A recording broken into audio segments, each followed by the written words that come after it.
This is Media Philosophy, exploring the deeper side of YouTubing, more specifically, how much effort to put into a YouTube video. Because I've been making YouTube videos for a couple years now, I would say almost 3 years, if not more, and with very little success, but you don't do these sort of things to expect to get success overnight.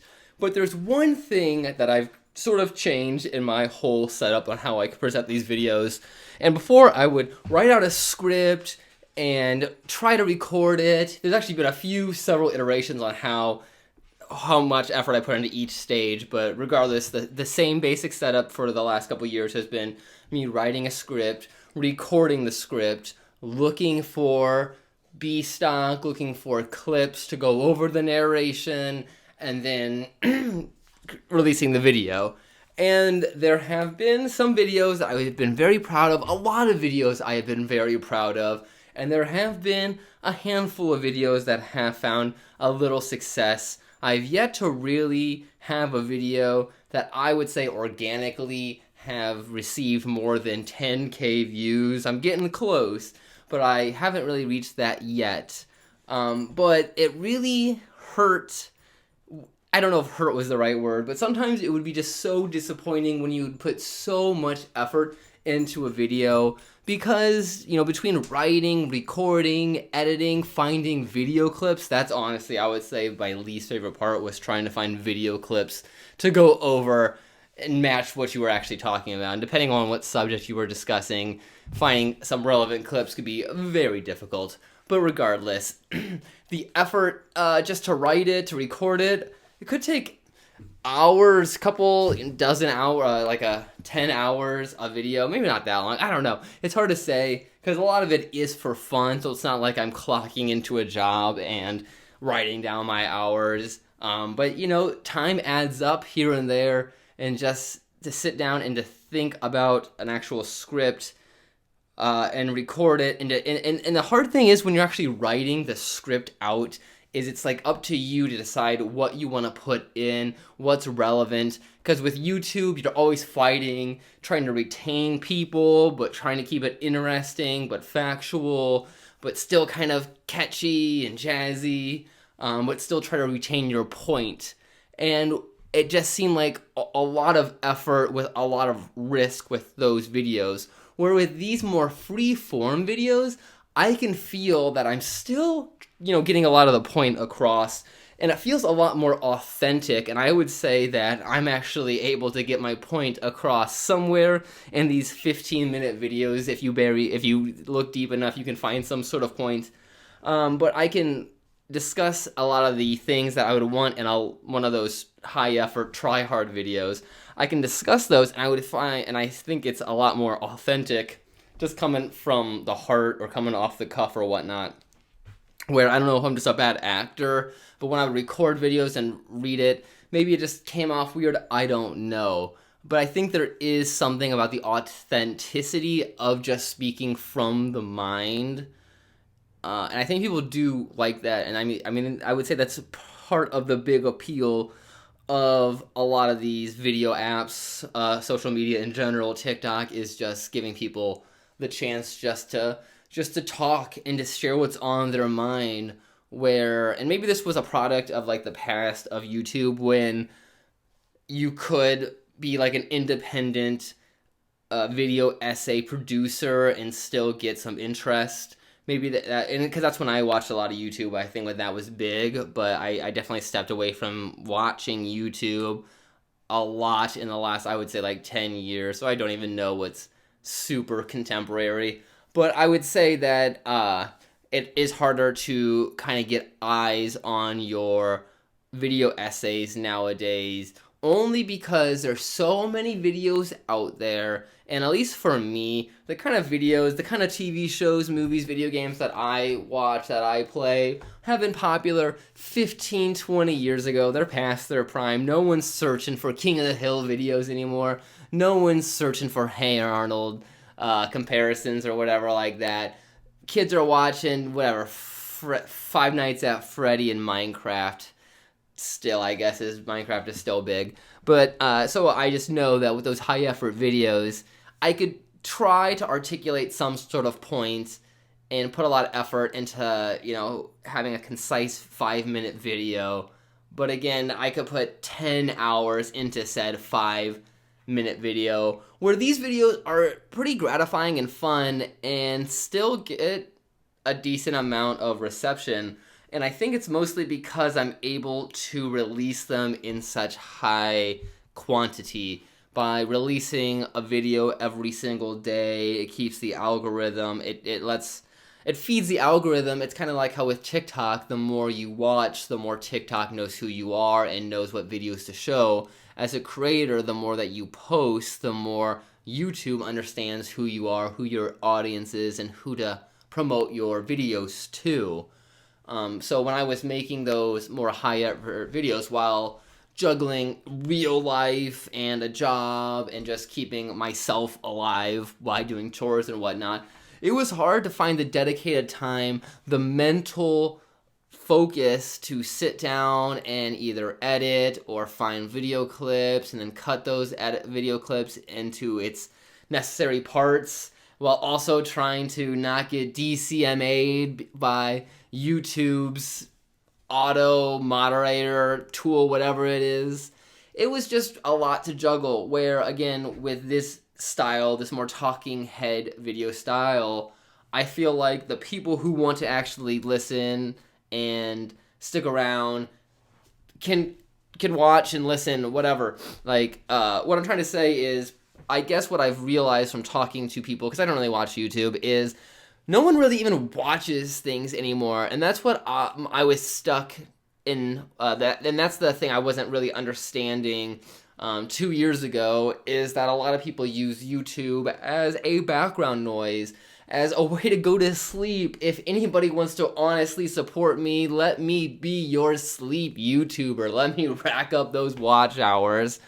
I'll lull you to sleep. I'll create a special playlist just for you, singing, what is the word? Public domain lullabies. It could be our little secret, just you and me. But regardless, that's what a lot of people do use YouTube now, is more, I would say, as that background noise while they're driving, while they're doing the dishes, while they're just doing anything, cooking dinner. And that makes me a little sad. I get it that, again, why are you gonna put so much focus and mental energy onto something that, I have to say, again, about a TV show that came out 20 years ago.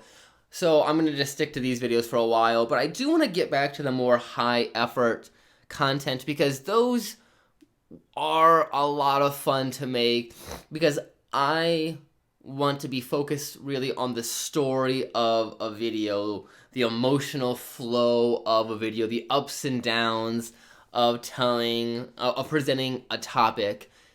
And while it is fun just to kind of riff in these sort of loose videos, I don't feel like I can tell a coherent story with a beginning, middle, and end. Like, there was this one video I made about walking simulators and like their history and whether they're games or not. And of course I can't expect a video like that to blow up and get 1 million views, because it's a very niche topic.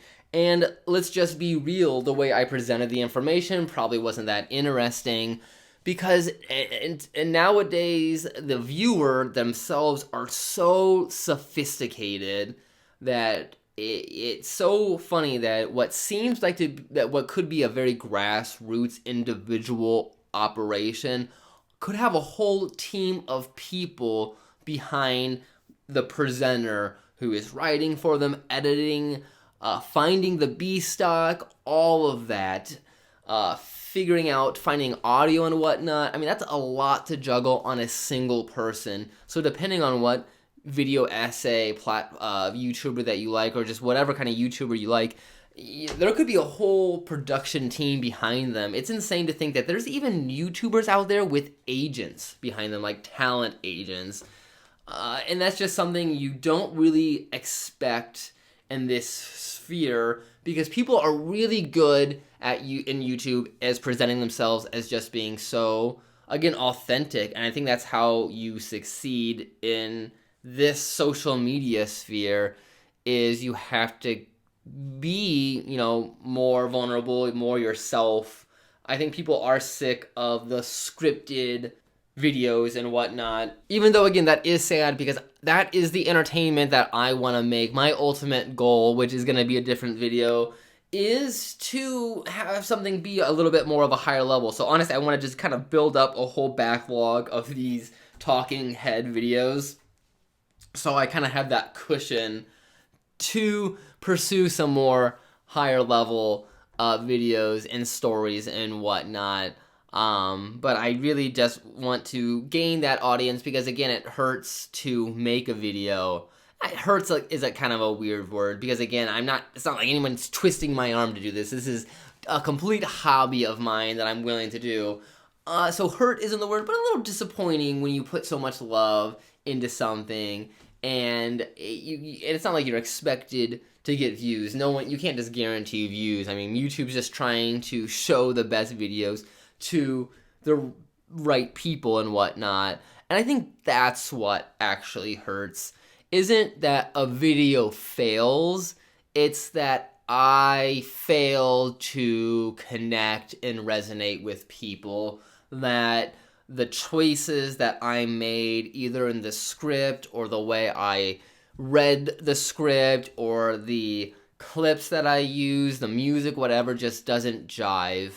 And because I am so outside of the YouTube meta, I don't know how to draw people in for those first 30 seconds. If you were to look at one of my average view duration graphs, it is like some scary ski slope just going straight down, plunging right at the beginning.